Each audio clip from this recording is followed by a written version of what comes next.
So welcome back guys, कैसे हो आप लोग। प्रोजेक्ट क्या है यानी कल की 2898 एडी इसके ग्लिम्स को आए कई हफ्ते बीत चुके हैं, लेकिन फिर भी ऑडियंस अभी भी कंफ्यूजन में है कि प्रोजेक्ट क्या है यानी कल की 2898 एडी आखिर है क्या। क्योंकि यह एक ऐसी साईफाई मूवी है जो इंडिया में बन रही है और इसके विजुअल्स और सिनेमेटोग्राफी इतनी ज़्यादा शानदार है कि जब आप इस ग्लिम्स का पहला सीन देखते हो तो आपको जॉनी यूनिवर्स की आने वाली सीरीज द कॉन्टिनेबल के इस सीन की याद आ जाती है, जिससे आपको विजुअल्स और सिनेमेटोग्राफी के साथ साथ इसके लाइट, कलर टोन और म्यूजिक का भी अंदाजा हो जाता है, जो सभी चीज़ों को बैलेंस में रखकर चलता है। और जब हम इसके ग्लिम्स को फर्स्ट बार एक्सपीरियंस करते हैं तो इसके म्यूजिक के वाइब ड्यून 2 से काफ़ी ज़्यादा मिलती जुलती है, जो इंटरेस्टिंग होने के साथ साथ गूज़बम्प्स भी देने वाली है, जिससे ओवरऑल इस बात का अंदाजा हो जाता है कि कल की 2898 एडी इंडिया का सबसे बड़ा साईफाई प्रोजेक्ट है जो इंडियन माइथोलॉजी से कनेक्टेड है। मगर हम सब अभी भी कंफ्यूजन में है कि कल की 2898 एडी आखिर है क्या, यानी इसका बेस क्या होगा, साइंस फिक्शन या माइथोलॉजी। इसके टाइटल कल की 2898 एडी को समझने की कोशिश करने पर हमको मालूम चलता है कि कल की भगवान विष्णु के 10वें अवतार का नाम होगा, जो कलयुग के अंत में कली नामक दानव को मारकर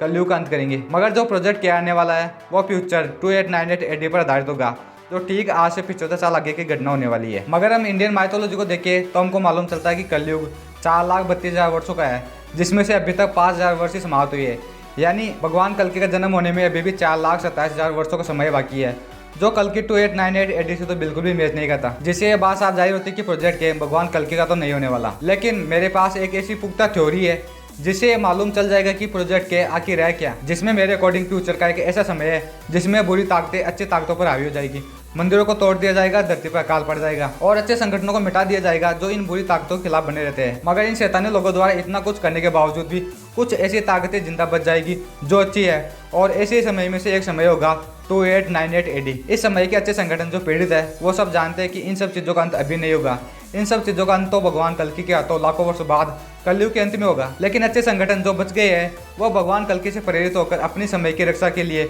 उन बुरी ताकतों के खिलाफ जंग छेड़ देते हैं, और भगवान कल्कि से प्रेरित होने के कारण इस मिशन को नाम दिया जाता है प्रोजेक्ट के, जिसमें क्या का मतलब होता है भगवान कल्कि। और मेरी ये थ्योरी इस कारण से भी मजबूत हो जाती है जब इस ग्लिम्स में कहा जाता है व्हाट इज प्रोजेक्ट के, और इन सब चीज़ों के बाद हम उन माइथोलॉजी चीज़ों को देखते हैं जो हमें इसके ग्लिम्स में देखने को मिलती है, जिसमें अमिताभ बच्चन के कपड़े और उसके माथे पे लगा खून इस बात को रिप्रेजेंट करता है कि अमिताभ बच्चन का यह कैरेक्टर अश्वत्थामा हो सकता है। और मुझे भी ऐसा लगता है कि इस मूवी में अमिताभ बच्चन अश्वत्थामा का रोल करेंगे, क्योंकि मेरे अकॉर्डिंग जो प्रोजेक्ट का मिशन होगा यानी गुड वर्सेज इविल, तो उस दौरान अच्छी ताकतों का साथ देने के लिए केवल अश्वत्थामा नहीं बल्कि सातों के सातों चिरंजीवी आ सकते हैं जो रामायण व महाभारत काल से संबंधित है। सो गाइस, प्रोजेक्ट के ऊपर मेरी ये थ्योरी आप लोगों को कैसी लगी कमेंट करके बताइए, और वीडियो अच्छा लगा तो लाइक एंड सब्सक्राइब करो यार। तो जल्दी मिलूंगा अगली किसी इंटरेस्टिंग वीडियो के साथ, तब तक के लिए टेक केयर, टाटा,